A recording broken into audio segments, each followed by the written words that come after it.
Kementerian Kebudayaan meluncurkan Santri Film Festival atau Sunfest di Pondok Pesantren Darun Najah, Jakarta, Minggu 7 September. Menteri Kebudayaan Fadly Zon mengatakan Sunfest 2025 dapat melahirkan para sineas masa depan yang menghidupkan ekosistem perfilman di pesantren.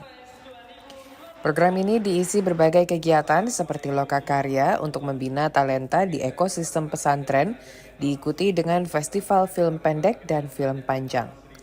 Menbud berharap para santri sineas dapat termotivasi untuk mewarnai genre film tanah air, termasuk soal perjuangan, kehidupan, dan pendidikan di pesantren.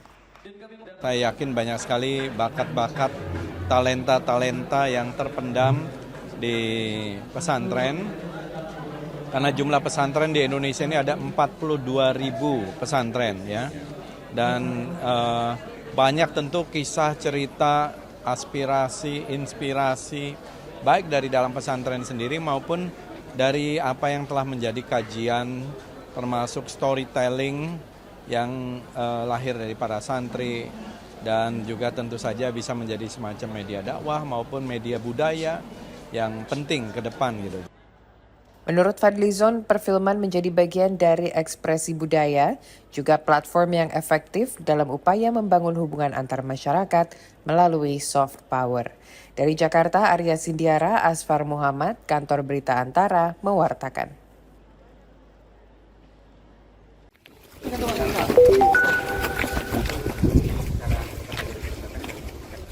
Menteri Pekerjaan Umum Dodi Hanggodo memastikan pembangunan ulang gedung pemerintahan di sejumlah daerah yang terdampak kerusuhan unjuk rasa, termasuk Kota Pekalongan, akan sepenuhnya dibiayai oleh APBN.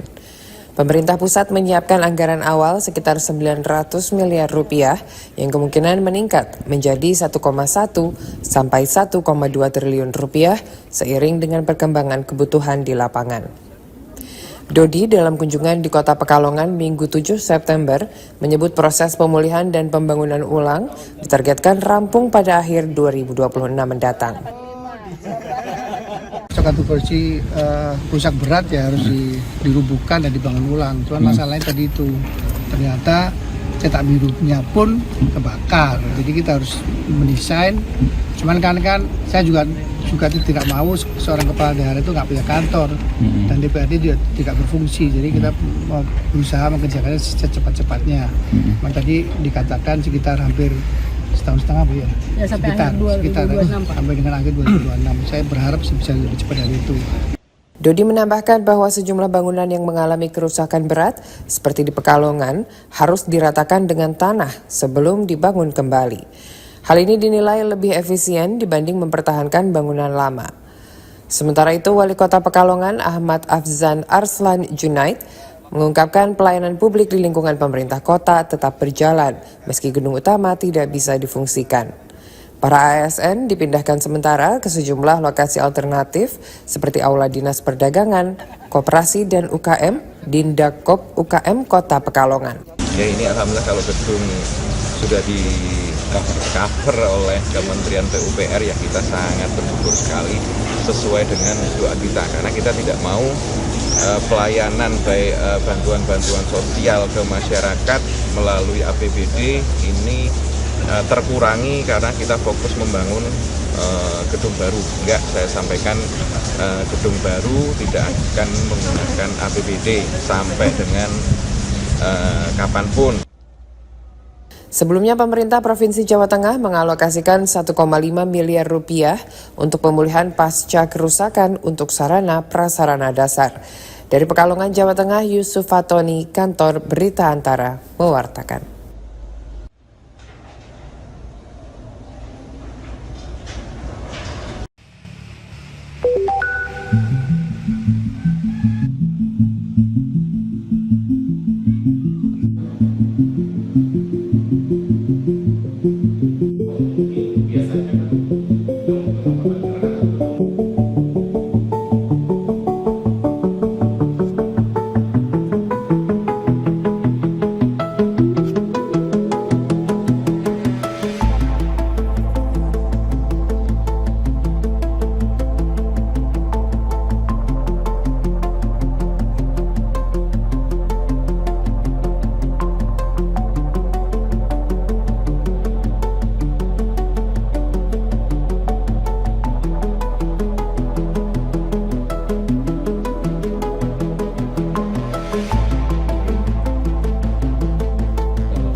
gerhana bulan ini khusus di tahun 2025 ini terjadi 2 kali gerhana bulan total, yang dimana pertama kali terjadi pada tanggal 14 Maret 2025. Nah, ini yang kedua kalinya terjadi gerhana bulan total, yaitu pada tanggal 7 September 2025 yang akan diamati di malam nanti.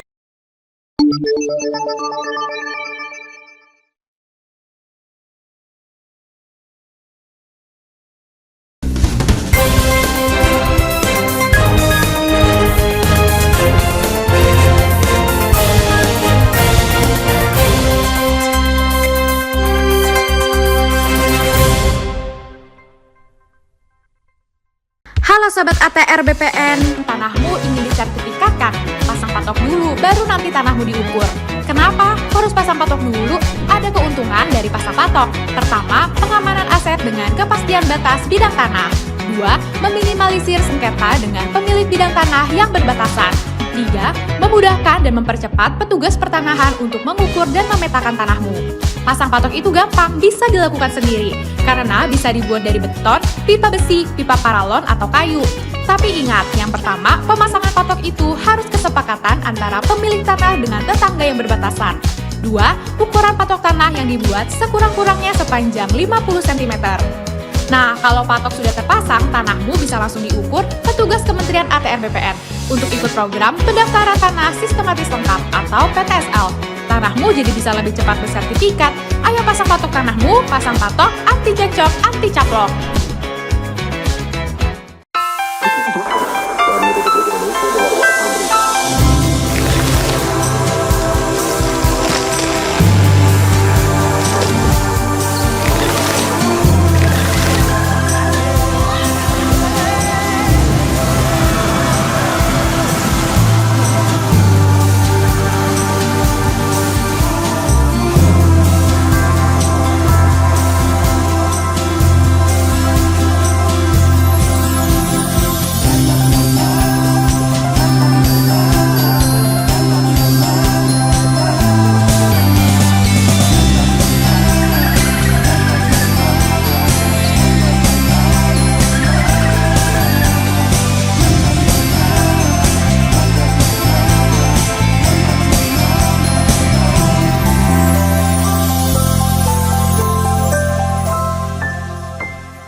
Bahwa saat ini proses pemulangan jenazah tengah dikoordinasikan dengan pihak rumah duka dan juga sarana transportasi untuk pengiriman jenazah.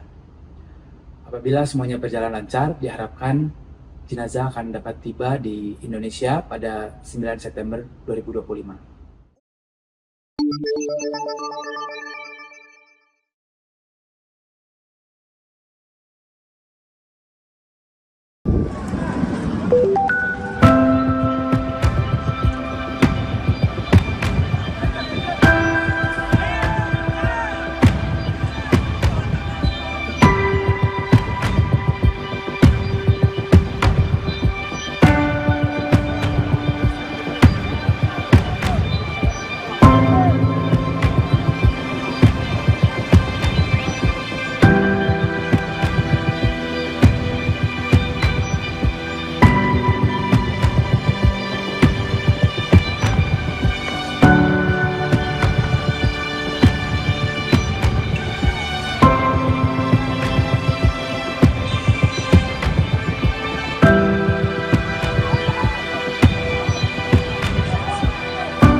Dan melalui KBRI Tunis, pemerintah telah menyediakan fasilitasi selama mereka berada di Tunisia dan menyampaikan mengenai gambaran risiko yang mungkin akan dihadapi ketika mereka berada di wilayah Gaza.